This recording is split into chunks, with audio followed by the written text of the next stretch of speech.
Chinese Exclusion Act, the Chinese laborers were restricted to enter the country. Japanese were a replacement for the labor shortage. Now, Japanese women experience. You have picture brides, which is with a photo marriage. Japanese government and plantation owners encourage immigration of women to raise the moral behavior of Japanese men in the U.S. Picture brides are based on establishment of customs of arranged marriages. So they're still trying to keep a little bit of the culture there, so they still keep a control of these people. 60,000 entered the U.S. as picture brides. By 1920s, women represent 46% of Japanese population in Hawaii. That's a pretty large number. Right here is a picture of some of the Japanese women. I hope you can see it entering in. All right.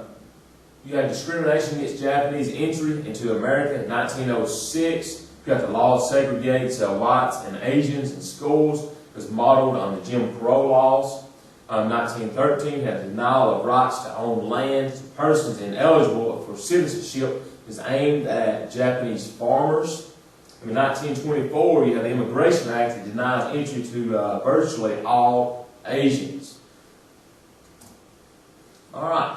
Now, of course, we know we had issues with Japan during Pearl Harbor. So World War II and its impact on Japanese Americans. December 7th, 1941, Japanese nations attacked Pearl Harbor, Hawaii. December 8th, 1941, U.S. formally declares war on the Imperial Government of Japan. Now, you have Japanese internment because of these issues. All persons of Japanese ancestry are given 2 to 5 days notice to dispose of their homes and property and report to the camps. You have 120,000 Japanese Americans detained in the camps. You have 80,000 were U.S. citizens. 40,000 were younger than 19 years of age. And then 400 million worth of Japanese property lost. All right, here's the Japanese ancestry. This is a it says instructions to all persons of Japanese ancestry, instruct them what they need to do for the internment camps. This is also a picture of the internment camps, many barracks, barbed wire around it. Hopefully you can see that. Now, the Japanese experience continued. You have restitution, payback for internment. 1987, U.S. House of Representatives votes 243 to 141 to make an official apology to Japanese Americans. 1988, U.S. Senate votes 69% to support redress for Japanese Americans. In 1989, President George Bush signs a law, an entitlement program that pays $20,000 per person to each survivor of the camps, along with an official apology. This is an apology from George W. Bush because of the issues that they had dealt with. All right, now talking about the Korean experience. By 1888, a small number of Koreans were in America. You have ginseng merchants, political exiles, and migrant workers or laborers is what it was made of. Unlike Chinese and Japanese, Koreans came from all different social classes, including farmers, common laborers, government clerks, students, policemen, miners, domestic servants, and even Buddhist monks. Most were from urban areas. Here's the number of Korean immigrants. 03 to 05, pretty large number, about 7,000. From 1910 to 1924, because of the Exclusion Acts, it's a very low number, maybe around 1,000. But by 1951-64, those acts are excluded. 14,000 people entered the United States in that 13-year period. All right, pull factors like the Japanese and Chinese, Koreans were drawn by possibility for economic gain. Plantation owners wanted to pit Koreans against the increasingly organizing Japanese labor force and strike breakers. You have push factors, economic poverty in Korea, political motivations. Japan colonizes Korea in 1910. Many Koreans came to the U.S. to flee Japanese persecution. It's very cruel. Many Korean immigrants in the early 1900s were patriots trying to find a way to fight for Korea independence from Japanese colonial rule. Also, discrimination against Koreans. Many Koreans faced the same discrimination that all Asian immigrants faced, but after 1910, Koreans were technically citizens of the imperial government of Japan and were discriminated as a Japanese. Alright, the women's experience. Early Korean migration already included many women. Nearly 10% of immigrants between 1903 and 1906 were women. Many took their wives and children because they were afraid they would not be able to return to a Korea that was ruled by Japan. You also have picture brides, the same as you did in Japan. At one time, he might have been tall and handsome, but now he was toothless and an old man and humped over.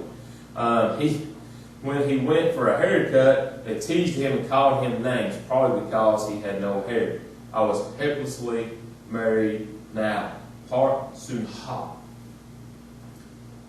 Alright, you have the importance of the 1965 Immigration Act. The 1965 Immigration Act dramatically changed the criteria for judging immigration applications. Up to 20,000 per country were allowed to enter per year.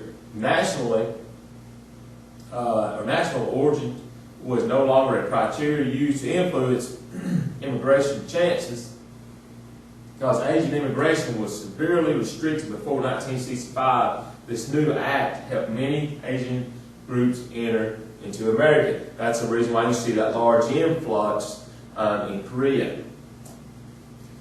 Alright, the annual numbers of immigrants, the blue 61 to 65, red is 66 to 68, and the beige is 69 to 72. You have China and Hong Kong. You see a very large, from 66 to 72 both. Low numbers from Japan. Things started getting better in Japan after World War II.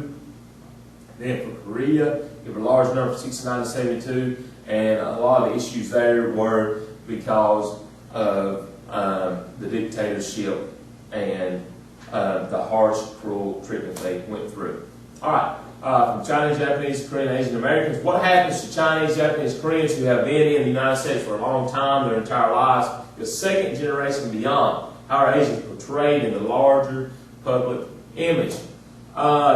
Is it a melting pot or is it a salad bowl? We melt everything to go, like if you're eating some, if you melt some cheese together, or is it a salad bowl and you're mixing it up? You got this. Melting pot is to start old identity, adopt American culture, tastes, and habits, no longer feels ethnic or close to immigrant identity, so basically ridding them totally of their culture. Or a salad bowl, pluralism, maintain old culture and identities and share common goals and the nation. So basically keep your culture at home, and when you go out, change.